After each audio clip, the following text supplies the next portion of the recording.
Michael Jackson 150 साल जीना चाहता था। किसी के साथ हाथ मिलाने से पहले दस्ताने पहनता था, लोगों के बीच में जाने से पहले मुंह पर मास्क लगाता था। उसकी देखरेख करने के लिए उसने अपने घर पर लगभग 12 डॉक्टर नियुक्त किए हुए थे, जो उसके सर के बाल से लेकर पांव के नाखून तक की जांच दिन प्रतिदिन किया करते थे। उसका खाना लेबोरेटरी में चेक होने के बाद उसे खिलाया जाता था। उसको व्यायाम कराने के लिए 15 लोगों को रखा हुआ था।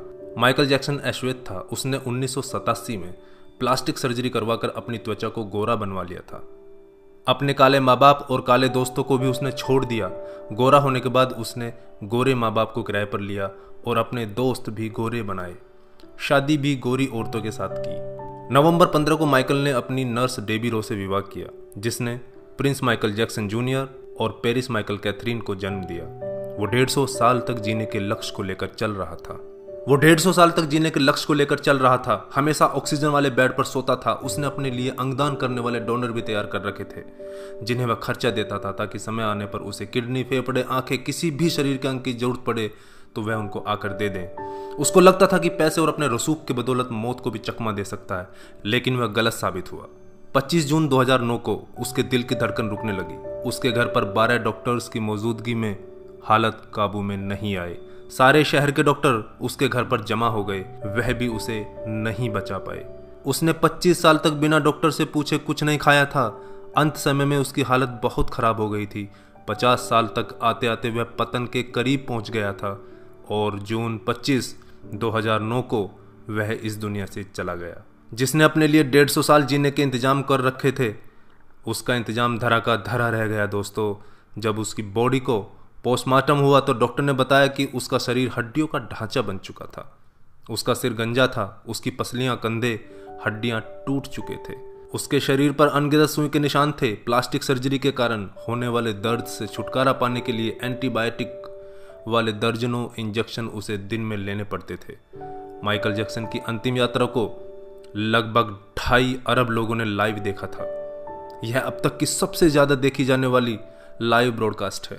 माइकल जैक्सन की मृत्यु के दिन यानी 25 जून 2009 को 3:15 पर विकिपीडिया, ट्विटर और इंस्टा मैसेंजर सभी क्रैश हो गए थे। उसकी मौत की खबर का पता चलते ही गूगल पर 8 लाख लोगों ने माइकल जैक्सन को सर्च किया। ज़्यादा सर्च होने के कारण गूगल पर सबसे बड़ा ट्रैफिक जाम हुआ था और गूगल क्रैश हो गया था। 2.5 घंटे तक गूगल काम नहीं कर पाया था। मौत को चकमा देने की सोच रखने वाले हमेशा मौत से चकमा खा जाते हैं दोस्तों। कुल मिलाकर सार यही है कि बनावटी दुनिया के बनावटी लोग कुदरती मौत की बजाय बनावटी मौत ही मरते हैं। क्यों करते हो गुरूर अपने 4 दिन के ठाठ पर? मुट्ठी भी खाली रहेगी जब पहुंचोगे घाट पर। क्या हम builders, interior designers, caterers, decorators के लिए कमा रहे हैं दोस्तों? हम बड़े बड़े कीमती मकानों और बेहद खर्चीली शादियों से किसे इंप्रेस करना चाहते हैं? क्या आपको याद है कि 2 दिन पहले किसी की शादी में आपने क्या खाया था? जीवन के प्रारंभिक वर्षों में क्यों हम पशुओं की तरह काम करते रहते हैं और काम में जुटे रहते हैं? कितनी पीढ़ियों के खान पान और लालन पालन की व्यवस्था हम करना चाहते हैं? हम में से अधिकांश लोगों के 2 बच्चे हैं, बहुत का तो सिर्फ एक ही बच्चा है। हमारी जरूरत कितनी है और हम कितना पाना चाहते हैं, इसके बारे में जरा सोचिए। क्या हमारी अगली पीढ़ी कमाने में सक्षम नहीं है जो हम उनके लिए ज़्यादा से ज़्यादा सेविंग कर देना चाहते हैं? क्या हम सप्ताह में 1.5 दिन अपने मित्रों, अपने परिवार और अपने लिए स्पेयर नहीं कर सकते? क्या आप अपनी मासिक आय का 5% अपने आनंद के लिए, अपनी खुशी के लिए खर्च करते हैं? सामान्यतः जवाब नहीं में ही होता है। हम कमाने के साथ साथ आनंद भी क्यों नहीं प्राप्त कर सकते दोस्तों? इससे पहले कि आप स्लिप डिस्क का शिकार हो जाएं, इससे पहले कि कोलेस्ट्रॉल आपके हार्ट को ब्लॉक कर दे, आनंद प्राप्ति के लिए समय निकालिए मेरे दोस्तों। हम किसी प्रॉपर्टी के मालिक नहीं होते, सिर्फ कुछ कागजातों, कुछ दस्तावेजों पर अस्थायी रूप से हमारा नाम लिखा होता है।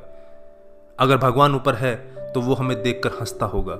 वो सोचता होगा कि हम कैसी कैसी बातें करते हैं जब हम कहते हैं कि मैं इस जमीन के टुकड़े का मालिक हूं।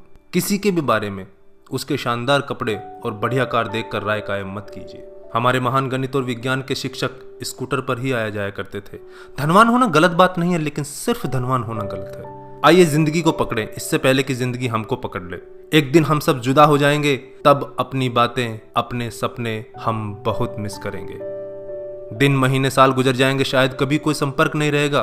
एक रोज हमारी बहुत पुरानी तस्वीर देखकर हमारे बच्चे हमसे पूछेंगे कि तस्वीर में ये दूसरे लोग कौन हैं। तब हम मुस्कुराकर अपने अदरस आंसुओं के साथ बड़े फक्र से कहेंगे, ये वो लोग हैं जिनके साथ मैंने अपने जीवन के बेहतरीन दिन गुजारे थे। मेरे दोस्तों, जीना सीखिए। धन्यवाद। जय हिंद।